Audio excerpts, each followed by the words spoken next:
નમસ્કાર દર્શક મિત્રો, @ગુજરાતમાં આપનું સ્વાગત છે। અમદાવાદ ગ્રામ્ય કોર્ટે ભાજપના વર્તમાન ધારાસભ્ય હાર્દિક પટેલ વિરુદ્ધ ધરપકડ વોરંટ બહાર પાડીને એક મહત્વપૂર્ણ કાનૂની પગલું ભર્યું છે। આ વોરંટ તેમના રાજકીય ભૂતકાળ અને ખાસ કરીને પાટીદાર અનામત આંદોલન સાથે જોડાયેલા વર્ષ 2018ના એક કેસને કારણે જારી કરવામાં આવ્યું છે। કોર્ટમાં સતત ગેરહાજર રહેવા બદલ આ કડક કાર્યવાહી કરવામાં આવી છે, જે દર્શાવે છે કે કાયદાની પ્રક્રિયા તમામ નાગરિકો, પછી ભલે તે કોઈ રાજકીય પદ ધરાવતા હોય, તેમના માટે સમાન છે।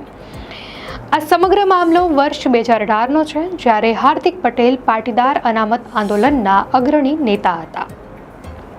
તે સમયે તેમણે અમદાવાદના નિકોલ વિસ્તારમાં વગર મંજૂરીએ પ્રતીક ઉપવાસ કર્યા હતા।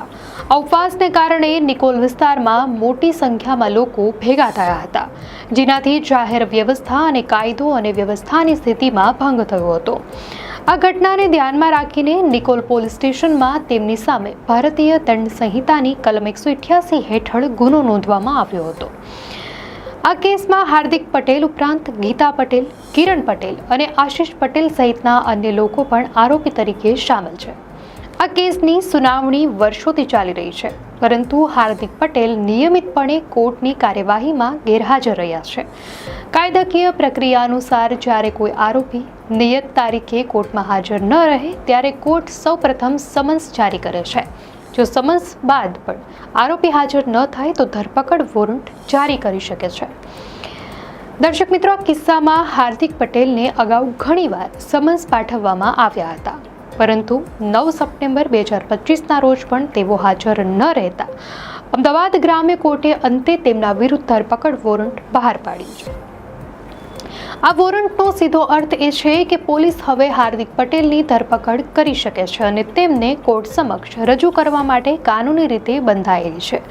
વિરમગામના ધારાસભ્ય બન્યા બાદ પણ હાર્દિક પટેલને આ જૂના કેસમાંથી મુક્તિ મળી નથી। આ ઘટના એ પણ દર્શાવે છે કે રાજકારણમાં પદ અને સત્તા મળ્યા બાદ પણ ભૂતકાળના કાયદાકીય કેસો અને તેના પરિણામો વ્યક્તિનો પીછો છોડતા નથી। દર્શક મિત્રો, આ ઘટના હાર્દિક માટે કાયદાકીય પડકારોનું એક નવું પ્રકરણ ખોલે છે। જો કે તેમના વકીલોના જણાવ્યા અનુસાર તેઓ કદાચ કોર્ટમાં હાજર થઈને અથવા કાનૂની સલાહ લઈને આ વોરંટ રદ કરાવવાનો પ્રયાસ કરશે। જો તેઓ સ્વેચ્છાએ હાજર ન થાય તો પોલીસ તેમની ધરપકડ કરીને કોર્ટ સમક્ષ રજૂ કરશે। આ ઘટનાએ તેમના રાજકીય વિરોધીઓને પણ તેમને નિશાન બનાવવાનો મોકો આપ્યો છે અને આગામી દિવસોમાં આ મામલો રાજકીય રીતે પણ ગરમાશે તેવી શક્યતા છે। નોંધનીય છે કે હાર્દિક પટેલ સામે આ એકમાત્ર કેસ નથી। પાટીદાર અનામત આંદોલન દરમિયાન તેમની સામે અનેક ગંભીર કેસો દાખલ થયા હતા, જેમાં રાજદ્રોહનો કેસ પણ સામેલ છે। તાજેતરમાં જ કેટલાક કેસ રદ થયા છે, પરંતુ કેટલાક કેસો હજુ પણ ચાલી રહ્યા છે, જે તેમના રાજકીય અને કાયદાકીય ભવિષ્ય માટે પડકારરૂપ બની શકે છે। આ ધરપકડ વોરંટની અસર તેમના જાહેર જીવન અને રાજકીય કારકિર્દી પર પણ પડી શકે છે। આ મામલે હવે પછીની કાનૂની કાર્યવાહી શું હશે અને હાર્દિક પટેલ આ પડકારનો કેવી રીતે સામનો કરશે તે જોવું રસપ્રદ રહેશે।